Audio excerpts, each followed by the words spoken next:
શા માટે એવું બને છે કે મતલબ જે પેઢી ક્રાંતિની સૌથી મોટી બૂમો પાડે છે ને, જે વ્યવસ્થાને મૂળમાંથી ઉખેડીને બાળી નાખવા માંગે છે? હા, અને એ જ પેઢી આખરે થોડા વર્ષો પછી એ જ જૂની, સડેલી અને ભ્રષ્ટ સિસ્ટમનું એક નવું જ વર્ઝન ઊભું કરી દે છે. બિલકુલ.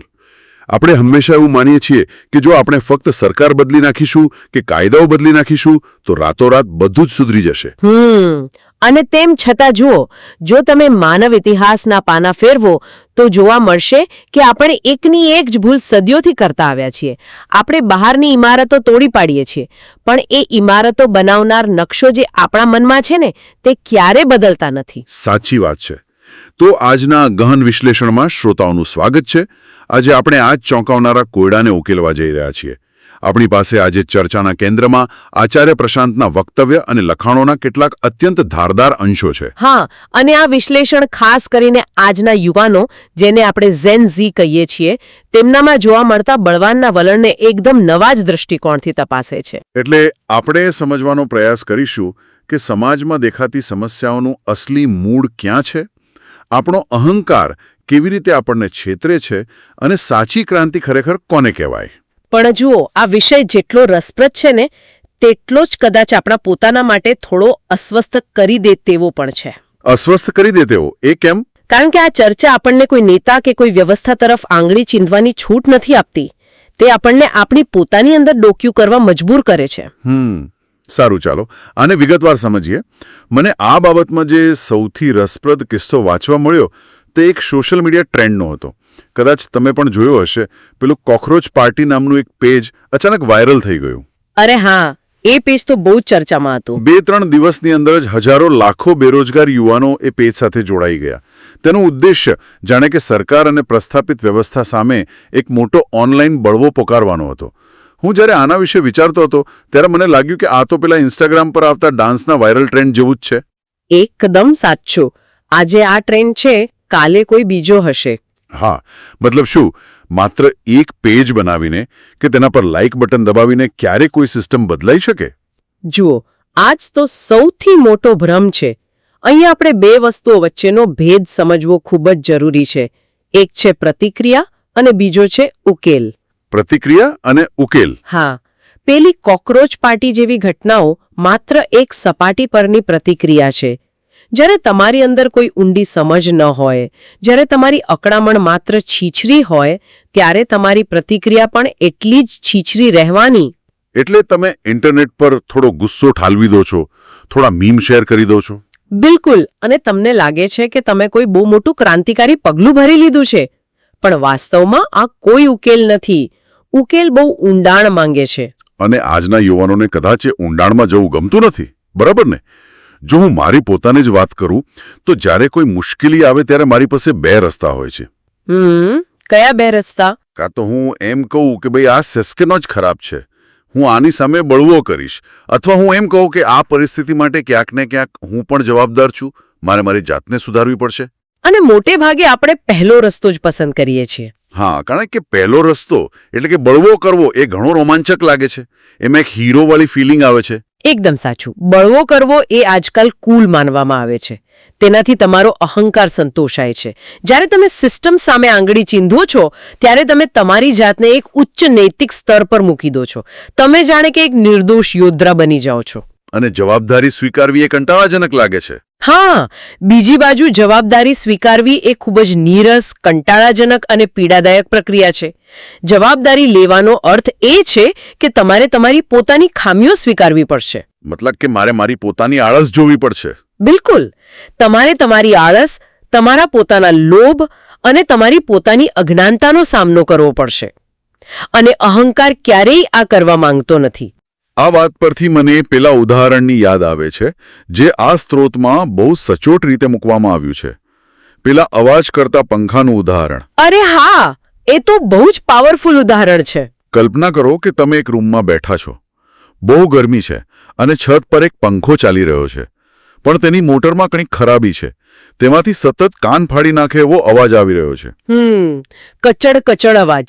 હા, હવે અવાજથી કંટાળીને તમે એક બંદૂક હાથમાં લો છો અને રૂમની ચારે દિવાલો પર આડેધડ ગોળીબાર કરવા લાગો છો. તમને લાગે છે કે અવાજ બહારથી ક્યાંકથી આવી રહ્યો છે અને તમે અવાજને મારી નાખવા માંગો છો. પણ વાસ્તવમાં ખરાબી તો પંખાની મિકેનિઝમમાં છે, જે તમારી બિલકુલ ઉપર જ છે. બરાબર. આપણે પંખાને રિપેર કરવાનું વિચારતા જ નથી. અહીં સૌથી આશ્ચર્યજનક બાબત એ છે કે આ ઉદાહરણ માનવ સ્વભાવની સૌથી મોટી ટ્રેજેડીને છતી કરે છે. અને અહીંયા આચાર્ય પ્રશાંતની વાતનું ઊંડાણ જુઓ. પેલા ઉદાહરણમાં તો પંખો છતાં પણ તમારા શરીરની બહાર હતો. તો આપણા વાસ્તવિક જીવનમાં આ પંખો ક્યાં છે? આપણા વાસ્તવિક જીવનમાં આ પંખો, આ ખામીયુક્ત મશીન બીજે ક્યાંય નથી.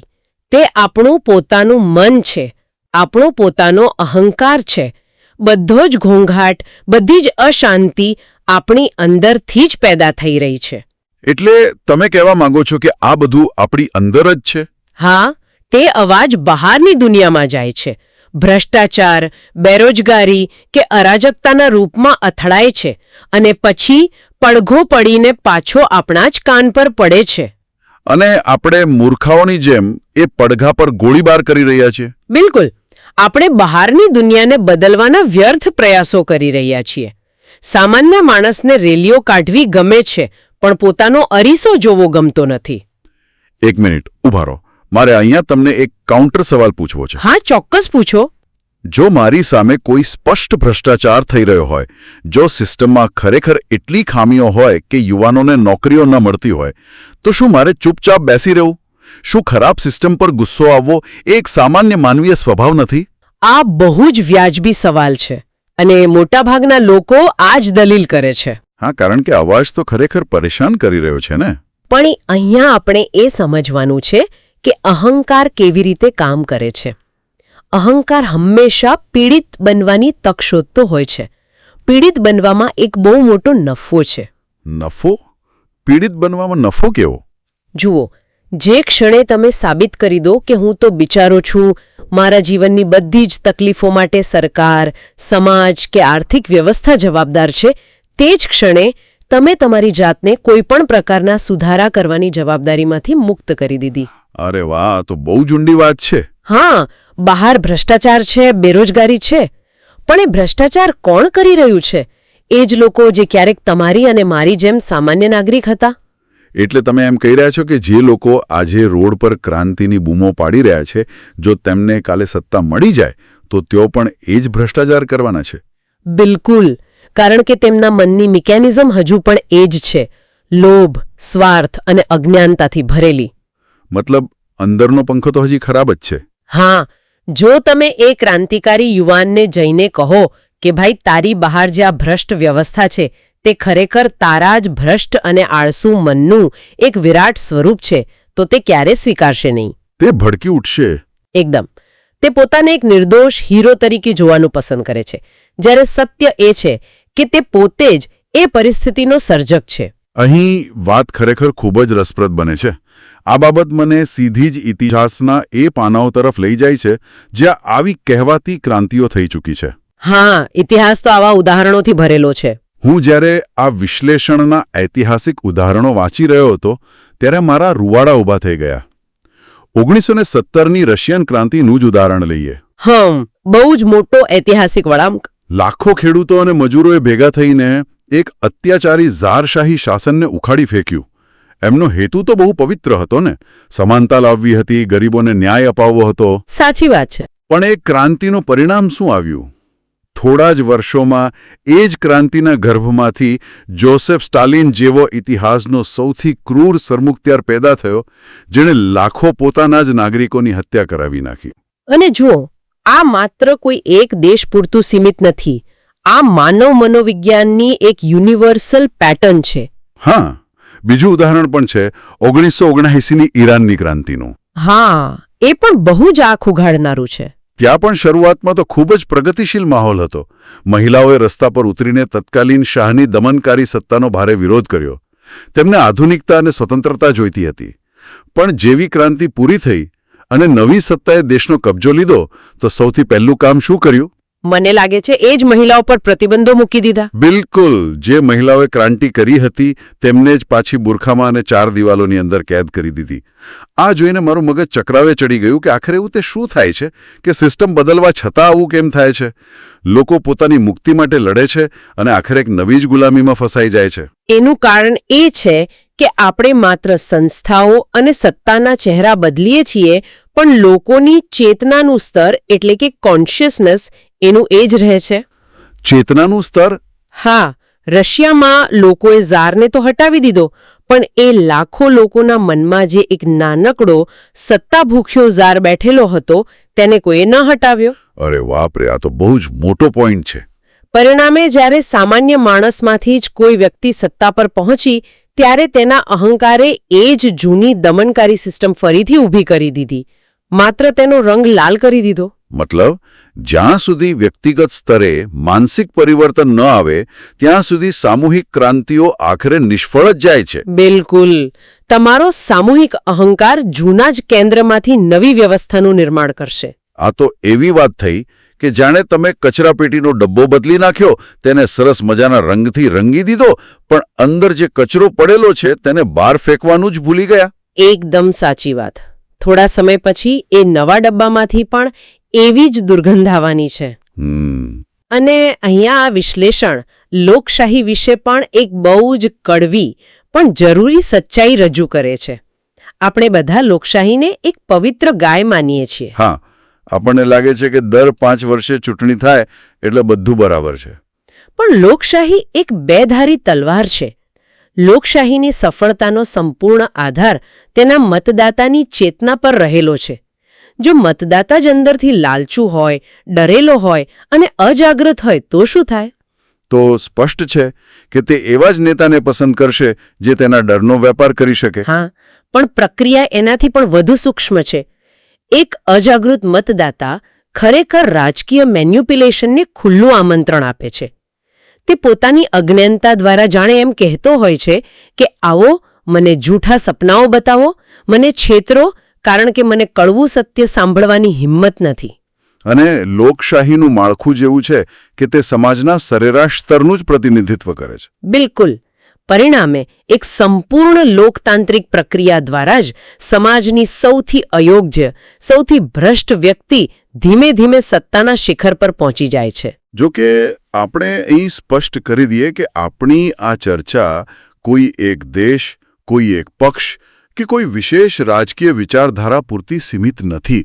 આપણે કોઈ ડાબેરી કે જમણેરી રાજનીતિની વાત નથી કરી રહ્યા. ના, જરાય નહીં. આ માત્ર ઐતિહાસિક અને સ્ત્રોત મુજબનું વિશ્લેષણ છે. હા, આપણે તો એ મનોવિજ્ઞાનને સમજવાનો પ્રયાસ કરી રહ્યા છીએ જે સદીઓથી દરેક દેશમાં આકાર લેતું આવ્યું છે. બિલકુલ. આ માનવ મનની સનાતન નબળાઈઓનું વિશ્લેષણ છે. તો આ બધાનો અર્થ શું છે? જો સિસ્ટમ બદલવાથી કંઈ થતું નથી તો પછી ખરેખર કાયમી ઉકેલ શું છે? આપણે ફસાયેલા છીએ. જુઓ, ઉકેલ છે.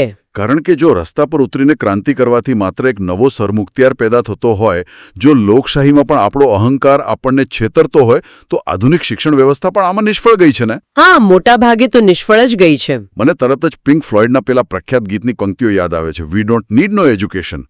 જો સ્કૂલ અને કોલેજની ડિગ્રીઓ માત્ર નોકરિયાતો પેદા કરતી હોય અને આપણા મનને મુક્ત ન કરી શકતી હોય, તો સાચો ઉકેલ છે ક્યાં?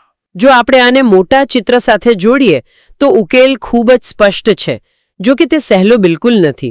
એકમાત્ર સાચો ઉકેલ સ્વશિક્ષણ એટલે કે એજ્યુકેશન ઓફ ધી સેલ્ફ છે. સ્વશિક્ષણ? હા, આપણે દુનિયાભરનું ભૌતિક જ્ઞાન મેળવીએ છીએ, પણ આપણું પોતાનું મન કેવી રીતે ચાલે છે તે જ આપણને ખબર નથી. જ્યારે કોઈ સોશિયલ મીડિયા પોસ્ટ વાંચીને આપણને અચાનક ગુસ્સો આવે છે ત્યારે આપણે એ નથી વિચારતા કે મને ગુસ્સો કેમ આવ્યો. હા, આપણે બસ રિએક્ટ કરી દઈએ છીએ. બરાબર. આપણે એ નથી જોતા કે મારા અહંકારના કયા ભાગને ઠેસ પહોંચી. જ્યાં સુધી આ આંતરિક શિક્ષણ, આ જાગૃતિ ન આવે ત્યાં સુધી બહારની કોઈ પણ સામાજિક કે રાજકીય ક્રાંતિ માત્ર એક સામાજિક મનોરંજન બનીને રહી જશે. સામાજિક મનોરંજન, આ શબ્દ પ્રયોગ બહુ જ રસપ્રદ છે. એટલે કે લોકો પોતાના કંટાળાને દૂર કરવા માટે ક્રાંતિના નામે ટાઈમપાસ કરે છે. હા, તમે તેને એક અર્થહીન રાજકીય નાટક સાથે સરખાવી શકો. રાજકીય નાટક? હા, કલ્પના કરો કે તમે એક ભવ્ય થિયેટરમાં બેઠા છો. લાલ મખમલનો પડદો ઊંચકાય છે અને સ્ટેજ પર એક નાટક શરૂ થાય છે. ઓકે. પાત્રો જોરશોરથી સંવાદો બોલે છે, તલવારો ટકરાય છે, તમે તાળીઓ પાડો છો. નાટક પૂરું થાય છે, પડદો પડે છે. થોડા વર્ષો પછી ફરી પડદો ઊંચકાય છે. આ વખતે પાત્રોના કપડાં બદલાઈ ગયા છે. જે રાજા હતો તે હવે લોકશાહીનો નેતા બની ગયો છે. જે વઝીર હતો તે હવે કોર્પોરેટ માલિક બની ગયો છે. પણ નાટકની વાર્તા એની એ જ છે. બિલકુલ એ જ લોભ, એ જ શોષણ અને એ જ સત્તાની ભૂખ. તમે દર્શક તરીકે મનોરંજન મેળવીને ઘરે જાઓ છો, પણ વાસ્તવિકતામાં કશું જ બદલાયું નથી હોતું. કારણ કે નાટક જોનાર પ્રેક્ષક પણ અંદરથી એવો ને એવો જ રહ્યો છે. વાહ, આ ખરેખર આંખ ઉગાડનારી વાત છે. એટલે જ જો તમારે વાર્તા બદલવી હોય તો માત્ર પાત્રોના કપડાં બદલવાથી કંઈ નહીં થાય. તમારે વાર્તા લખનાર મગજને બદલવું પડશે. એકદમ. અને એટલા માટે જ આ વિશ્લેષણમાં માત્ર સમસ્યાની જ નહીં, પણ એક પ્રેક્ટિકલ ઉકેલની પણ વાત કરવામાં આવી છે. જેમ કે આચાર્ય પ્રશાંતની ગીતા મિશન અને એપ કમ્યુનિટી જેવા માધ્યમો. અચ્છા, તો એ કઈ રીતે કામ કરે છે? જો આ કોઈ સામાન્ય ધાર્મિક મેળાવડાઓ નથી, પણ એક પ્રકારની આંતરિક લેબોરેટરી છે, જ્યાં હજારો લાખો લોકો રોજિંદા ધોરણે જોડાય છે અને ગીતા કે ઉપનિષદોના માધ્યમથી પોતાના જ મનનું ઓપરેશન કરવાનું શીખી રહ્યા છે. એટલે તેઓ પોતાની અંદર જોઈ રહ્યા છે? હા, તેઓ દુનિયા સામે નહીં, પણ પોતાની આંતરિક નબળાઈઓ સામે ક્રાંતિ કરી રહ્યા છે. અને જો કોઈ સાચી ક્રાંતિ હોય તો તે આ જ છે. મતલબ કે તમારી સિસ્ટમ સામે લડતા પહેલા તમારા પોતાના અહંકાર સામે લડતા શીખવું પડશે. જે દિવસે વ્યક્તિ પોતાની અંદર રહેલા પેલા અવાજ કરતા પંખાને શોધી કાઢશે અને તેને રિપેર કરવાની હિંમત દાખવશે, તે જ દિવસે બહારની દુનિયામાં શાંતિની શરૂઆત થશે. બિલકુલ, આજ તો ખરી ક્રાંતિ છે. આજના આ ગહન વિશ્લેષણમાં આપણે ઘણી બધી દિશાઓમાં સફર કરી.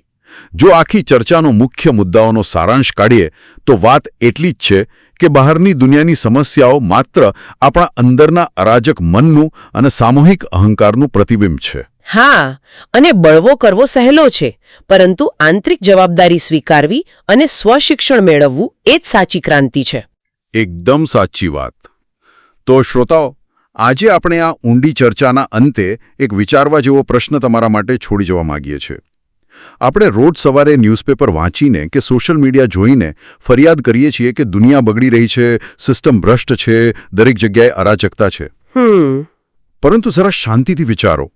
જો આ દુનિયાની દરેક સિસ્ટમ, દરેક સંસ્થા અને રસ્તા પર દેખાતો દરેક ઘોંઘાટ એ માત્ર આપણા જ અંદરના અહંકારનું એક વિરાટ સ્વરૂપ હોય, તો આજે આપણી આસપાસ જોવા મળતી આટલી બધી અરાજકતા આપણા પોતાના આંતરિક વિશ્વ વિશે શું કહી રહી છે? બહુ જ સારો પ્રશ્ન છે આ. શું આપણે ખરેખર હૃદયથી બહારની દુનિયા બદલવા માંગીએ છીએ કે પછી માત્ર આપણા એ અરીસાને તોડી નાખવા માંગીએ છીએ જે આપણને આપણી અંદરની વાસ્તવિકતા બતાવી રહ્યો છે? કારણ કે અરીસો તોડવાથી ક્યારેય ચહેરો નથી બદલાતો. બિલકુલ નથી બદલાતો. આજના આ ગહન વિશ્લેષણમાં અમારી સાથે જોડાવા બદલ તમારો ખૂબ ખૂબ આભાર. આશા છે કે આ ચર્ચા તમારા માટે એક આંતરિક સફરની શરૂઆત બનશે. ફરી મળીશું એક નવા વિષય અને નવા વિશ્લેષણ સાથે. ત્યાં સુધી વિચારતા રહેજો અને તમારી અંદર ડોક્યું કરતા રહેજો.